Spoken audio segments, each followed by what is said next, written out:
We welcome the actions taken by U.S. President Donald Trump. Most importantly, following the first stage of his initiative, hostages were freed and bodies were returned so that they could be buried according to religious traditions. Now we are all waiting for the start of the second stage. The fact that the plan, despite its humanitarian focus, does not provide for a final reliable settlement of the Palestinian issue in accordance with UN resolutions, certainly does not inspire optimism. There are many speculations, different kinds of destructive disinformation, and falsifications. So we see the main purpose of these actions, initiated by our Western colleagues, as complicating the search for a negotiation solution and prolonging the conflict, including playing against the initiatives of the United States, President Trump, which are genuinely aimed at finding solutions that will promote eliminating the root causes of the Ukrainian crisis. No one in Europe even mentions the root causes and demands only one thing: immediately ceasefire, give Ukraine and us, Europeans, a chance to breathe, win time to at least support the Kyiv regime with weapons and money. There was a phone call between President Trump, French President Emmanuel Macron, UK Prime Minister Keir Starmer, German Chancellor Friedrich Merz, following which German government spokesperson, Mr. Stefan Cornelius, makes a public statement which states that the four heads of state and government discuss the progress of negotiations on a ceasefire in Ukraine. That's all. Europe is interested in nothing more. We insist that a package of agreements on a strong, sustainable, long-term peace with security guarantees for all parties involved be achieved. Our talks with the US President, with his team, are devoted exactly to this, seeking a long-term settlement to address the root causes of this crisis. However, Western Europe, as evident from the German government spokesperson's statement I quoted, only thinks about ceasing fire, catching their breath, and once again preparing Ukrainian President Volodymyr Zelensky and his regime for war against the Russian Federation. We must give credit to the current US leader. After returning to the White House, he indeed took up this issue and, in our assessment, genuinely seeks to contribute to settle the conflict through political diplomatic methods. We welcome this, but of course, mere aspiration is not enough. Practical steps are needed to eliminate the root conflict causes. Russia has done everything possible to settle it. The February 2014 I mentioned, when a coup occurred in Kyiv, we turned to French, German, Polish leadership and urged them to influence the opposition.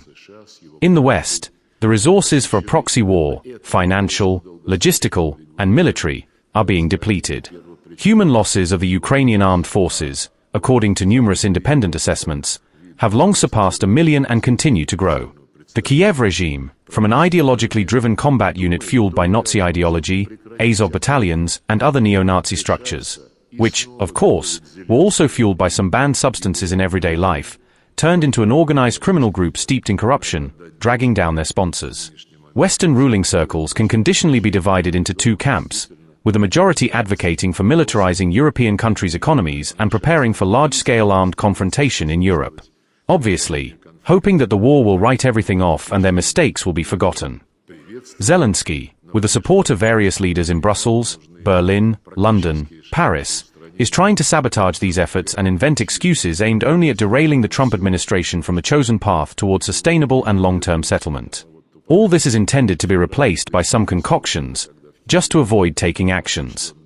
A corruption scandal erupted in Ukraine, and in light of this, prolonging the conflict seems to have become a matter of political and perhaps even physical survival for Zelensky. For us, settlement through talks, as repeatedly emphasized by Russian President Vladimir Putin, remain preferable. We have not refused to negotiate. Regarding the Americans, as I mentioned, we believe that they are interested in understanding the essence of the Ukrainian crisis. This was reflected during the meeting between Presidents Putin and Trump in Anchorage on August 15th. Mutual understandings were reached there, which remain relevant for us and can serve as a starting point for settlement. Recently, when President Trump's special envoy Steve Witkoff was here, following his meeting with President Putin, both Russian and American sides confirmed the mutual understandings reached in Alaska. This is a very important result, because there was a certain pause after Anchorage. Now in our talks with the Americans on the Ukrainian issue, I personally believe that misunderstandings have been resolved. Before Alaska, Steve Witkoff was also in Moscow and brought proposals that also formed the basis of the Anchorage understandings.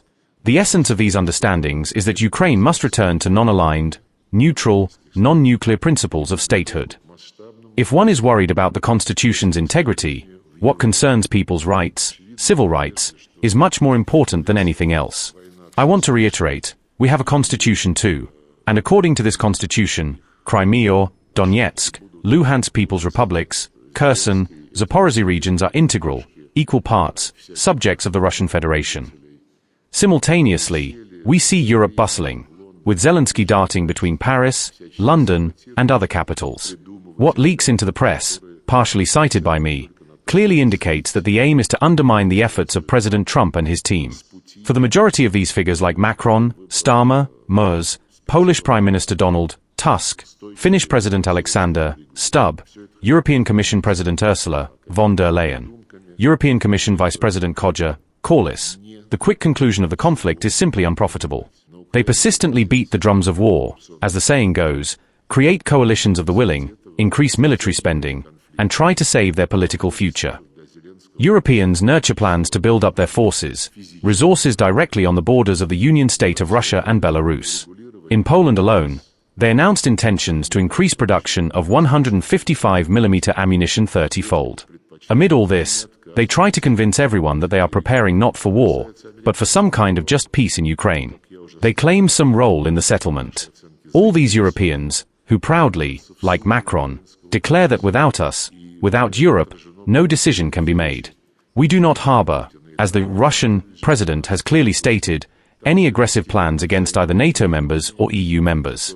We are ready to legally document corresponding guarantees on a collective mutual basis, in the context of the above-stated approach.